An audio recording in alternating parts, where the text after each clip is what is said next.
গেছে করে কুকড়ো ধান কটা খাইয়ে সব শেষ করে দিলে গো। ওদিকে তসলেমের রাজহাঁসে ধান খাইয়ে গেল গো। ওরে ঘরের মেয়ে নাকি রে? এই তো আমি ষাঁড়ের বাতা চাচাইছু কেন? এই কুকড়ো ধান খেয়েছে, তুই মাছের খুঁটির কাজ কি করতেছিস? বয়ারা জ্বালা একটু পানও খাওয়ার জন্য পান খাচ্ছি। তালি আর পানেতে হাটে তো হাট আসবে কেমিয়ে? তামান বেলা পান ডিবের মেয়ে টিপার তালেই থাকো।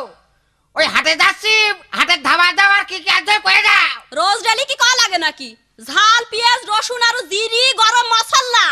জিরে গরম মশলা আর বছর বাড়ি গেল হাটের দিন 1 টাকা জিরে আর 1 টাকার গরম মশলা নিয়ে এলাম। আরে সেটা কি করলি? ও ভাইয়া তুমি খাও না? তোমার নলের নিচে চলে গেলি, তুমি আর কিছু ঠিক পাও না না? এই ওই গেল হাটের থেকে বলতো 3 বেলা শাক খাইছি, শাকের মধ্যে তো জিরে গরম মশলা পালাম না রে। আমি কি করতে হয়?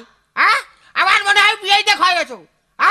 আমি কি বাবু কিরামে আত্মীয়তা করা লোক গো। ওগো তোমরা যারা দাঁড়িয়ে বসে যারা আসো সহ্য আমার কথা বলে শুনে আমার অন্যায় হলে তোমরা আবার কইও। আমি কি বাবু কিরামে আত্মীয়তা করা লোক। ওই মেয়ে লোকটা কয় মেয়ে বিয়ে দাও, মেয়ে বিয়ে দাও, মেয়ে বিয়ে দাও। ঘরের সাইডে মেয়েরা বিয়ে দিয়ে বিয়ের সাথে কি করছো বুঝি না আমি। না ছেলে দেখা ডাব করে ডেলি রাত্রি ওই যে মুখে পাউডার মেখে যাও, বিয়ের সাথে বসে বসে ঘুষ ঘুষ করে গল্প করো, মনে করো আমি কিছু বুঝি না। এ দেখো আমার মুখ নাড়াবে না কিন্তু কয়ে দিচ্ছি, এখন সাপ তুলতে যাই কেসু বেরি যাবে না। আরে সাপ তুলতে যে কেসু বাড়িয়ে যা, কি করবি তুই? হ্যাঁ কে আমি করতে পারি না, আমি কিছু জানি নি। কি করবি তুই? তুমি এই যে রোজ ডেলি রাত্রি মানুষের ভুইতি আলু পটল বেগুন তুলি নিয়ে আসো, আমি কিছু জানি নি কো। আমি সবার কাছে এই কথা কইই দেব।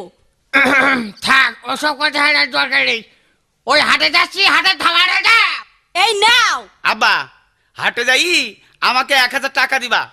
তুমি 1000 টাকা কি করবা? ওই ওই পরীক্ষার ফি দিতে হবে আর ওই একটা জিন্স কিনবা। পরীক্ষার ফি দিবা?